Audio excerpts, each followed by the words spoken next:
Welcome back to the Act Two podcast, a podcast for the real-life working screenwriter. I am Tasha Hugh. And I am Josh Hallman.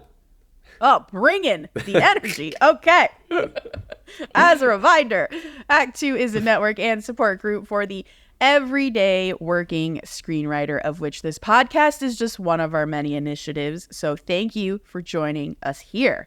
Guess where else you could join us? Where? Patreon. Our Patreon is now live at patreon.com/ActTwoWriters. Josh, I actually told my manager yesterday, hey, we have a Patreon, because she goes, your podcast isn't making you any money, because she's my manager, right? I'm like, I know. I was like, but we did start a Patreon. And she goes, why would people want to pay for content that they can get for free? Like, Tasha, you're an idiot. Wow. I was like, well, Jesus Christ. The podcast remains free, of course. But our Patreon does offer really cool new things and bonus content. For example, Josh and I are breaking a spec idea from scratch. It's very messy because that's how the creative process is. But we are recording the whole thing. It's like this really terrible reality TV show for writer nerds, basically. We also will be doing live Q&As with our Patreon subscribers, which is really cool, where writers can kind of come to those and pitch their ideas or bring up a problem they're having in their writing or even in your career. And we can brainstorm those ideas. We can give feedback in a live Q&A.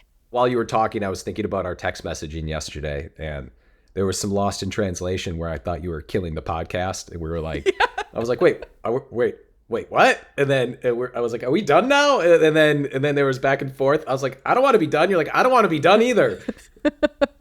And now I know what it was from. It was from that 1L conversation. It's from 1L. Get her back on the podcast. I have to talk to her. No, we will never stop unless... Well, I don't think ever, because even if my mom is just like our one listener, yeah, we'd be like, still, we'd be doing this for ourselves.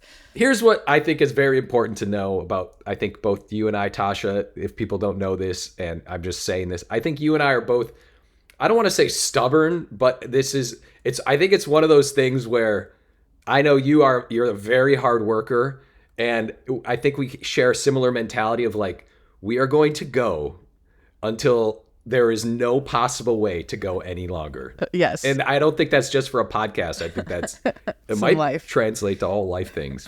I think it does. It's a problem, but also a gift. Big time. Yeah, so head on over to our Act 2 Patreon. We have a $5 option, a $10 option, and of course a free option. And you can also DM us still. You can reach out to us at ActTwoWriters@gmail.com, all spelled out, or on our Instagram and Twitter at ActTwoWriters. And hey, look, I want to bring back Threads. We're also at Threads. Oh, Jesus. ActTwoWriters. I need something else, okay? Uh-huh. I'm also there. I'm Story Thursday on Instagram and Tasha 3.0 on Twitter. I'm Joshua Hallman on Twitter. Josh Hallman on Instagram. And thank you to everyone who has come over to Patreon. And it is, you know what it is? It's like we are doing more things over there, and we're trying to build things out. We're trying to scale out. I have this dream where we lead to a live show, and we just there's like manpower. There's all these things. That's sort of why, if someone's like, why am I paying for this? Like, that's it. You're helping out in a way you can't even understand. So thank you. Yeah, I agree. Thank you so much. Should we go into This Week in Writing? Yes.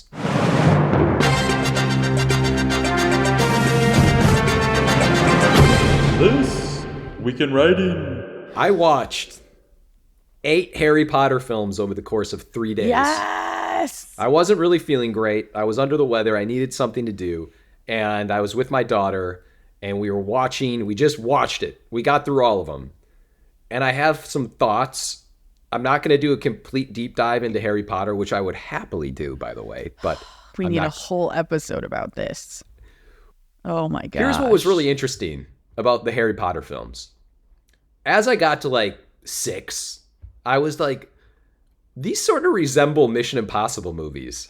That is the most Joshian thing to say that I have ever heard. Okay.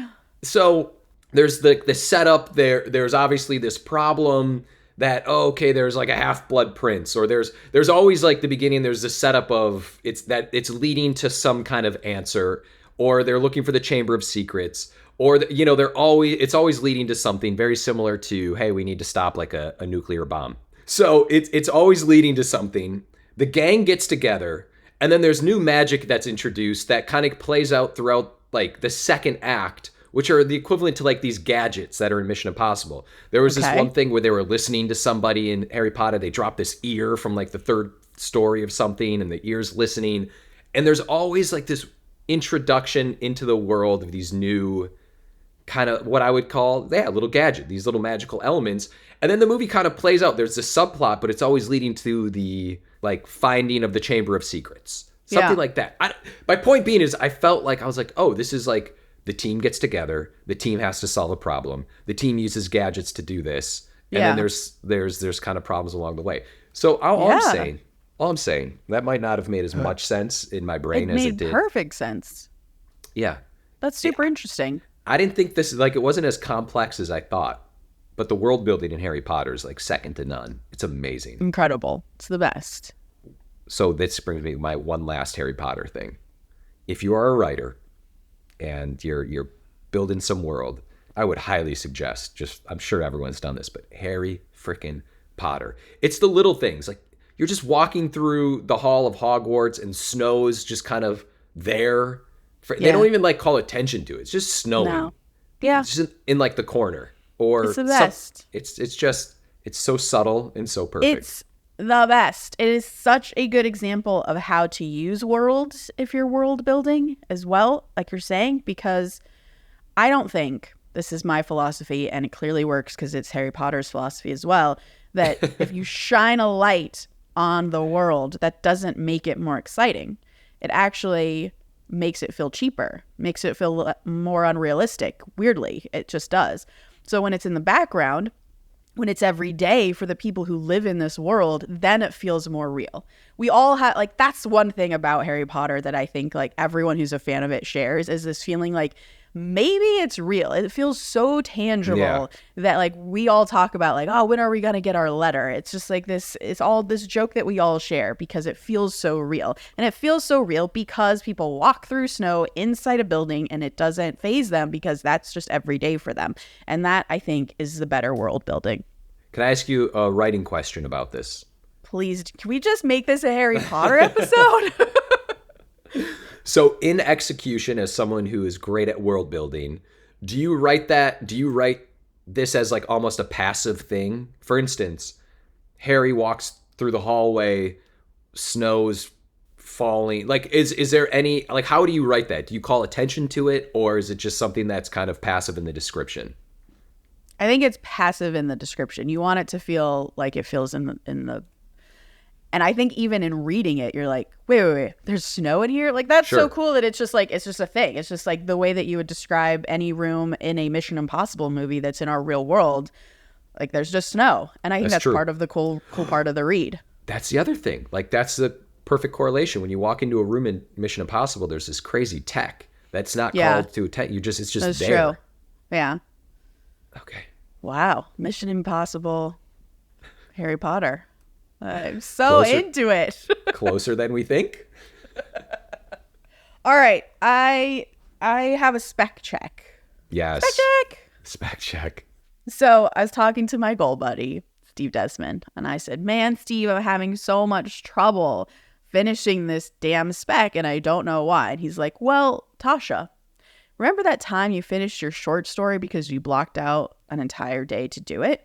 Find a day in your calendar right now, as we're talking, where you can block out time to write your screenplay. Don't schedule any meetings to you. That is a meeting on your calendar. And so I did, and it was tough. I my assistant Kevin kept like trying to schedule things in this block, and I'd be like, no, I have something. He's like, but you don't. It's not in the calendar. It's like, but it is. It's just a block of empty time. I need to work on my script. And so I did, and then I didn't write anything.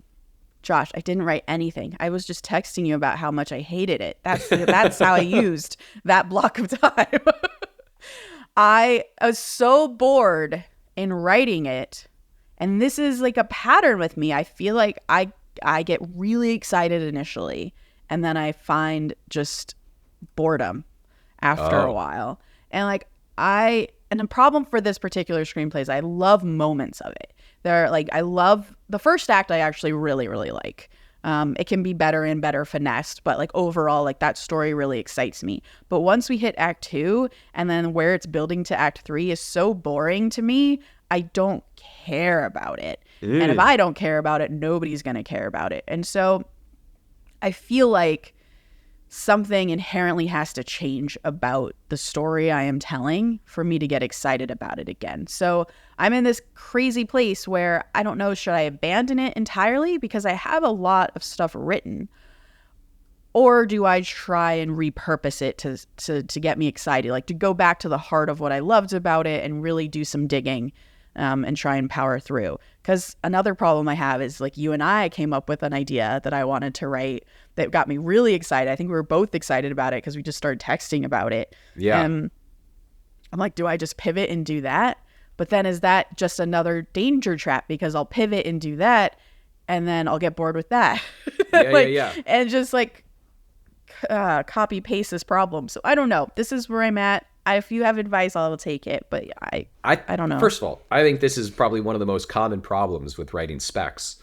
What you're explaining is like the excitement, and then the notes happen, and then you're like, oh man, I have other stuff going on. Why am I going to put all of my focus here? This seems like a lost cause. I think what you have to do, and we might have to do this even in like a writer's group, is we have one more conversation about the spec, and then we talk about it, talk about all the things that you love about it, talk about where it could go. Yeah. And then it's like doing a gut check, sitting on that for 24 hours saying, okay, do I want to put effort into this, or do I want to just kind of shelve this for now and come back to it? I love that idea. I will say, I think I know the script I think is a great idea. So it's not something you get rid of forever. It's just something that is put off to the side. Okay. All right. I'd be super down to like bring the script back and use it not as like a note session, but as a brainstorm session for this is what I love about it. How do we make it that movie? That's cool. We could even do, I mean, listen, I know you clearly have another Goal Buddy, but we could even do a Goal Buddy session about it and just talk it through. Thank you, Josh. I love you. Hey, Steve Desmond. I have one more this week in writing. Okay. This was a tweet. The tweet reads, what do you do when you have to make a decision that you know in your gut is best for your career, but it feels extremely scary? Any advice on getting over that fear of the unknown? You said that to me.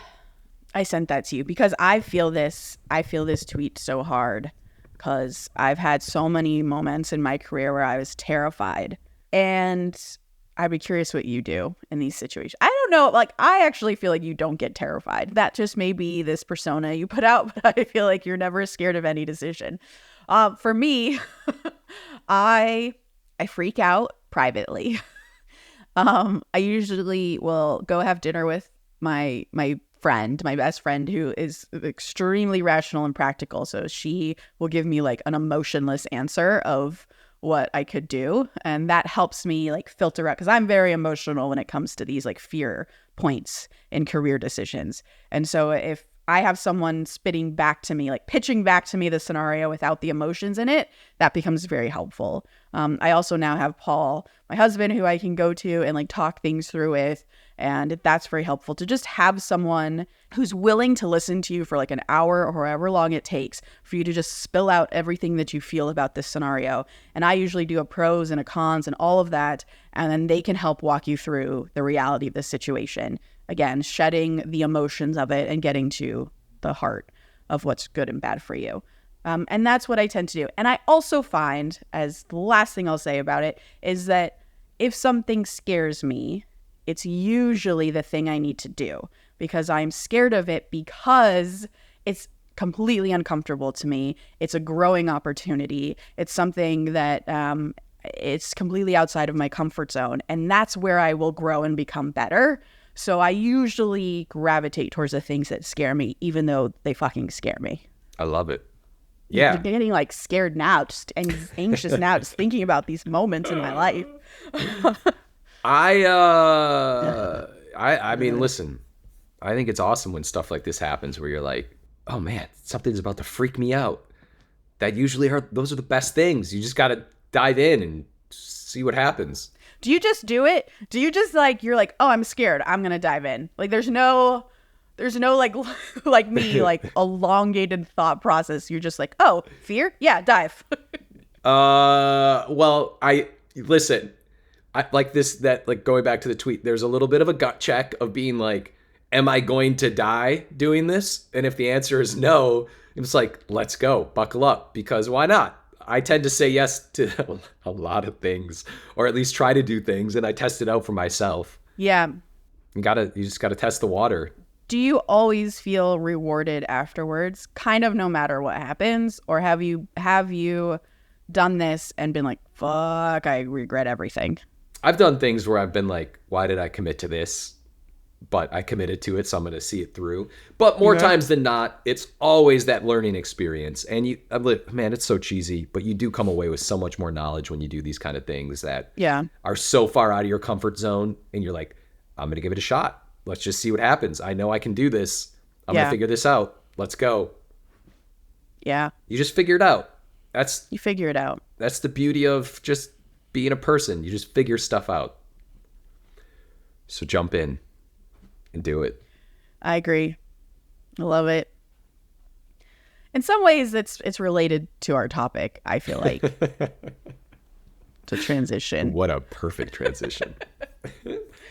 Today, we are talking about a really interesting list of filmmaking tips we found from filmschoolrejects.com. Mm-hmm. And these are writing tips, but just general filmmaking tips that come from James Mangold, who wrote and directed movies like Logan, Indiana Jones and the Dial of Destiny, Girl Interrupted, Kate and Leopold, one of the greatest rom-coms, Walk the Line, like all over the spectrum. Lots of dramatic stuff, which I think is cool, because then when this drama or this genre stuff came up, like Logan and Indiana Jones, he kind of brought his drama chops with him, which is cool. So yeah, let's get into it. Writing tips, filmmaking tips from James Mangold. Let's get into it. I'm going to go first. Yeah, do it. Okay. Write for blind people is sort of the first thing that he says. There was an interview from 1997 where he said to a bunch of students, write as if they were describing a movie to a blind person. And would you have patience enough to have me just read this little interview that he did, this little paragraph, Joshua? Yeah, because I feel like this is the best it's advice. The best. Okay. The job of the screenplay is to get the movie made. A producer with money in his pocket needs to say, I want to make this movie. An actor needs to read this script and say, I want to be in this movie. If the script doesn't read well and excite these people, it'll never become a movie. So don't write, Catherine walks from left to right. Who cares if she's walking from left to right? What's important is that you see the screen door slamming and feel the wind blowing her skirt, so write it. It won't be a head and shoulder shot of that actress crossing the porch if the way her dress blows is something that seems truly evocative and relevant to the story. I rarely refer to a lens or a tracking shot in my scripts. I just write what I want the audience to see. If I was describing something to my grandmother and she couldn't see, I wouldn't say, he's walking down the hall, he looks really powerful. To me, that's obviously a low tracking shot. It's also a much more enticing invitation for an actor and director. Okay, write for blind people, Josh. What do you think about that? I love it. There's like the most important thing I felt was like the first sentence, and this really resonated, was the job of the screenplay is to get the movie made. Yeah. I feel like that's a really important thing, and it's something I have to remind myself about, and it's something we've talked about. For instance, not to turn this on me, but when we were talking about like the spec, the pilot that I've been writing, and I've been resisting things because what's the hook? Like, I've been resisting certain things just to kind of make things my own way, whereas I know there's a better way to do it that would make this script more appealing. on a wider scale. And I guess I read that as don't be dumb. Just write for like Don't be dumb. Don't be dumb. No, be aware of the industry and what we're in and the things that people want to read. And if you're writing you're not going to. I think I'm kind of going off on a little tangent, but I just felt like that's a bit of an important statement to be made. Just get the movie I made. agree. And I feel like people at James Mangold's level, like I feel like Tony Gilroy, I've heard a lot of interviews with him about this as well.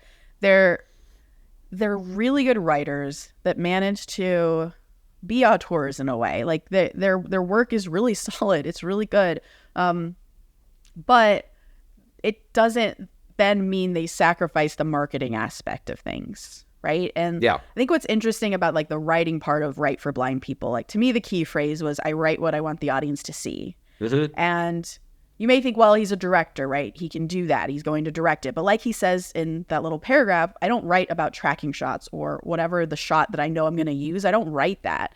I write what the audience is going to like feel and see in that moment. And I think that's super key because screenplays used to be a blueprint. There are quotes all over the interweb of very prolific, famous screenwriters from back in the day. We're talking 40s, 50s, 60s, even 70s who talk about screenplays being a blueprint for getting a movie made. And that's not what we're talking about. I mean, he says that up front, but that's not what he means. What he means is that now the way that this Hollywood system is, there's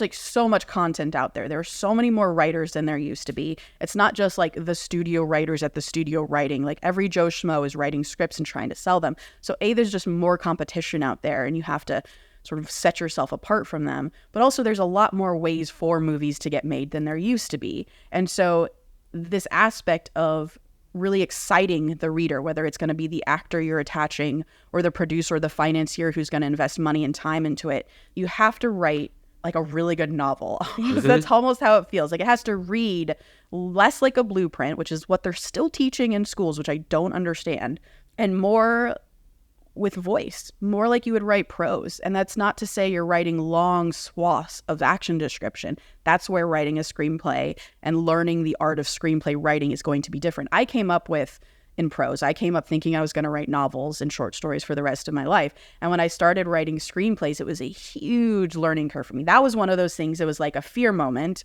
And I still had to just push through because I didn't think I was going to figure it out. It was so different. It was so hard. They were working all these muscles that I did not have because I was writing prose for so long. But I figured it out, and now here I am writing screenplays. So it is a learning process, but figuring out this careful balance of using your voice, but also being a blueprint for a movie is the art of screenwriting. And the more you read screenplays that are good for movies that you love, the more you're going to understand where this balance lies. That's beautiful. I rambled. No, not at all. Should we move on? Let's go. Number 2, tailor films to actors. So I'm just going to read a little blurb. I'm not going to go as in depth as you just did, but something that he says is, what I would suggest is to tailor your early projects around talent, amazing talent you know. Meaning if you have a friend who is an incredible singer or songwriter and has a kind of very unique personality, write a movie about them as if they were a character you know. And he was saying that as advice he gives to younger filmmakers if he goes to film school. What do you think about this? I have been told this from the beginning, and I never do it. And so it's something I am now trying to force myself to do a bit more. Not only from a creative standpoint, but like just a marketing standpoint. I think it is super great to think about. From a writing perspective. From a writing perspective of like, creating characters that you can see someone be like a Ryan Reynolds or a Robert De Niro. You can see them being in that movie. I think can help you make those characters richer, make them feel more real because you have someone clearly in your head for that movie. So like from a creative standpoint, that can be helpful. I think from a marketing standpoint, it can be helpful because you are then sending producers and studios and actors a script that conjures for them a movie star. Then they know that they can plop a movie star down into this movie and try to sell it. But I also think you can go, again, this is where reading a lot of screenplays becomes very helpful because you can go too far the other way where your hero just sounds exactly like Ryan Reynolds, right? And what if Ryan Reynolds doesn't want to do this movie? Now you have a script that sounds like Ryan Reynolds that you now have to rewrite because no actor wants to sign onto a project where they're just going to basically play Ryan Reynolds. So I think what he says in there is key, that like he talks about how Scorsese wrote movies that he would tailor to his friends' assets. So Robert De Niro's assets, like what is he good at in his act? Where's his sweet spot when he acts? And then write a movie that will allow that sweet spot to really sing and show off. So that doesn't mean that the scripts for those movies were literally in the voice of Robert De Niro because he didn't want to do it. He was fucked. It meant scenarios. It meant moments, emotions, interactions with other characters that he could really see Robert De Niro knocking out of the park. And I think that's where I need to... I haven't done this. I've never done this. I've just like gone with my idea. Yeah. And only recently have started thinking about it because I've had different actors being like, oh, like, this writing is good. I was like, oh, you really? Like, do I write a movie for you? Like, what would that even look like? Yeah. But what's interesting is when I have thought about it, and I've not written a full screenplay thinking about an actor in particular, but when I have done a little bit of it, it does like course correct you. Sure. Because you're like, oh, like this actor would never do that. They would do this. And that's super helpful. It suddenly starts guiding you in your screenplay, which is pretty cool. Yeah, I've only written one thing, which was a spec, and then the actor came onto the movie, and then we were working together, and we were changing the script around, and then I started to write for him, and it was very helpful, but very interesting, and it does, then you kind of like write a scene in that voice, and then you have to just do the entire movie that way, because it's just, so that was an interesting thing. But I did want to say, I used to, I'm sure you got this where if you'd write something, you would talk to a producer or someone, they'd be like, who do you see in this movie? Yeah. Like, and that question used to and probably still frustrates me a little bit and kind of annoys me because sometimes I think it's a cop-out question. Like, who did you see in it? Like this is, usually my response that I don't My actually response say. is, I'm not the fucking casting director. I don't know. You pick. It's a good story. Have you said that? In my head. But I do understand the question. It is a frustrating question, but I do understand it from who do you see in this? Because that can help me see it. And then once they like kind of get on board with this idea of who this actor could be, it's either a good thing or a bad thing, but it could be a great thing because then you're just full steam ahead. Oh my God, this is the Ryan Gosling movie. Yeah. He has to do this movie. I think this is a place I need to mature and grow a bit more. Me too. I think for sure. Like I think I need to shed my stubborn sort of new writer part of me here. Yeah. It's interesting because when I pitch, I always have actor references of who I imagine because a pitch, it needs to be visual. The people you're pitching to need to imagine a star in this role. But in a pitch, because of just like the nature of writing a pitch, it's so different than a screenplay where you're actually, writing characters behaving in a certain way and going across the room in a certain way, all of the stuff that comes with the details of screenwriting versus a pitch. Like I don't shift my storytelling in a pitch because of the actor I choose. I just like, oh yeah, like I could see Brad Pitt in this role or I could see Chris Hemsworth in this role. So I'm just going to like plop their picture in there, but it doesn't affect my storytelling. It would, I think, if I go to the script and start doing it. Yeah. I don't know. I need to take that mentality I use for pitches and bring it in here. I think where I've resisted it is this problem of, well, if I write this movie for Ryan Reynolds and he doesn't want to do it, then I'm fucked. But that's not what we're talking about here. I think it's just specificity of person. Can I just say one more? Because this might be a little side tangent vent about this.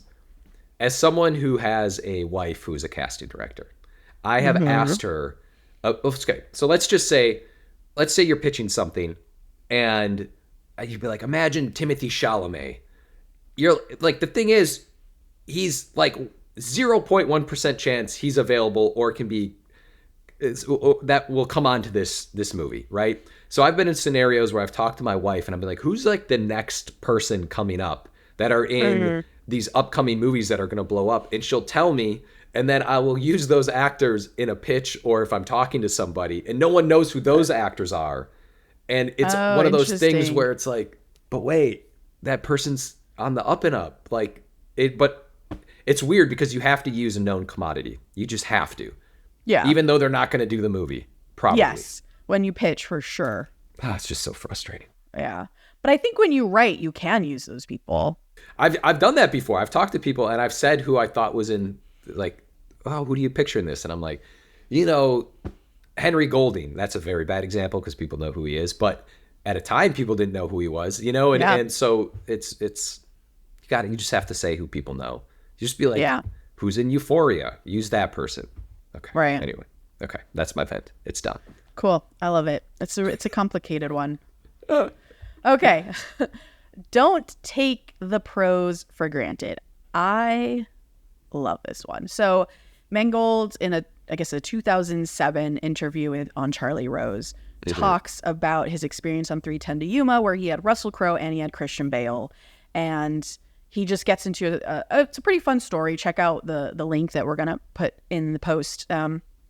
But how their processes are just very different.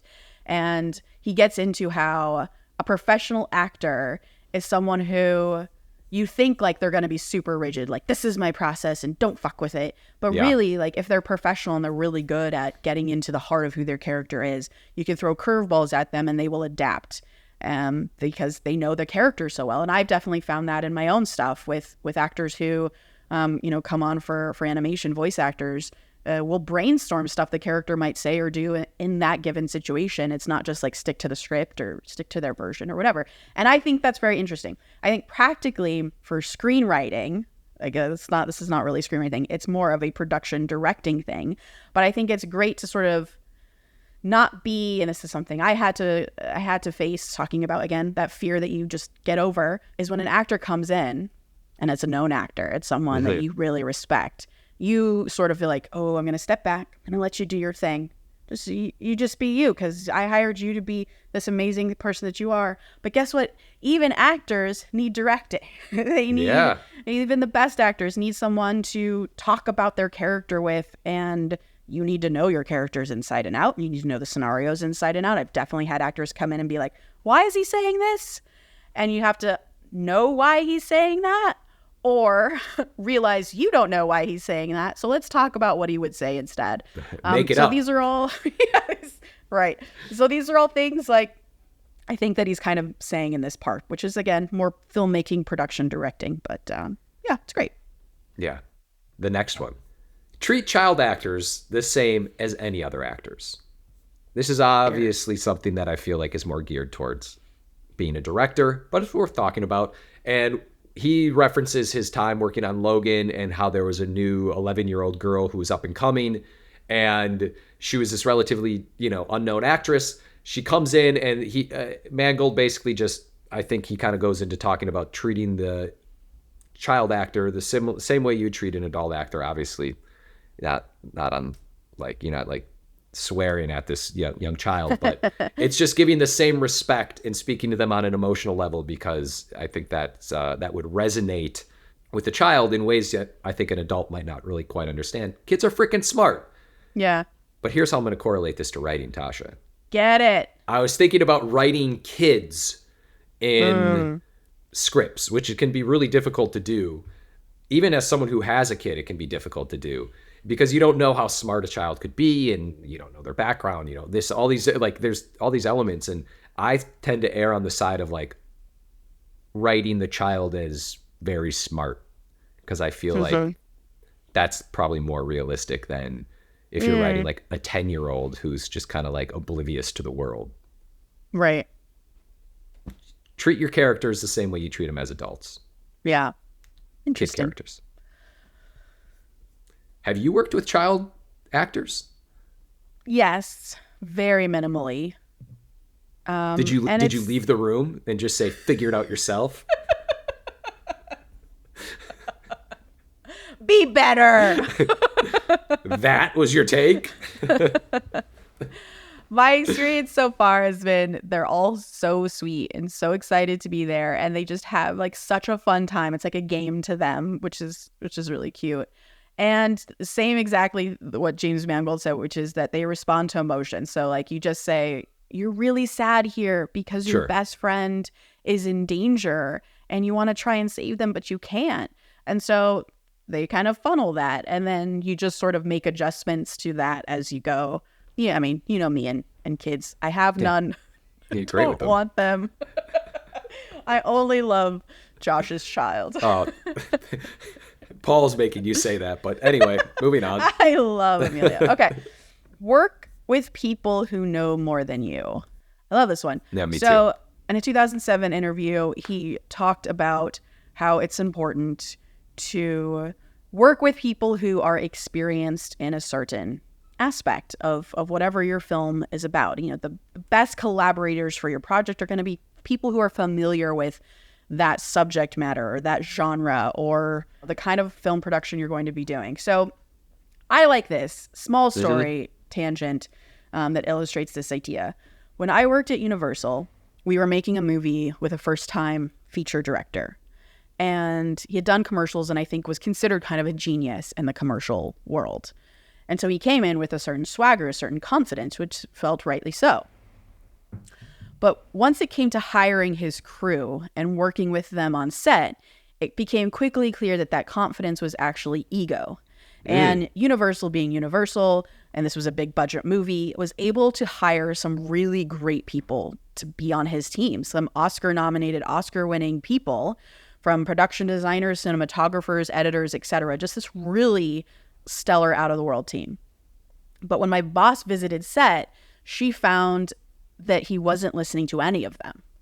I mean, first-time director and you're not listening to an Oscar-winning creative team is like very difficult to fathom, but that's what this guy was doing. And the production very much suffered for it. Like they weren't making their days. The story wasn't being told in the best possible way because he was new to this. And I think he was maybe, if I could project, too afraid to say he didn't know something.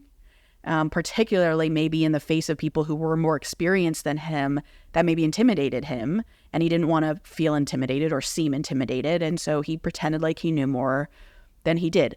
I'm all guessing. I just know how I've been when I'm in these like scenarios where it's like hitting on my ego. But something I love about animation is how collaborative it is, and I think it's teaching me to be a much better writer and creative person in general because of that. Like, for example, I was just in a meeting yesterday where we were brainstorming this scene that I didn't think worked. And the director wanted to know why. And so I had to articulate what my original vision for the scene was, hear why he didn't think it was working, and then we needed to start pitching ideas for how to fix that problem. And in real time, we got to talk it through. Everyone got to pitch ideas. Didn't matter who you were in that room. If you had an idea, let's hear it. And what ended up happening was the new idea is not just my idea. It's everyone's idea kind of fused into one. And I think that's a lesson that you're constantly learning when you work on TV because there's never a solo idea.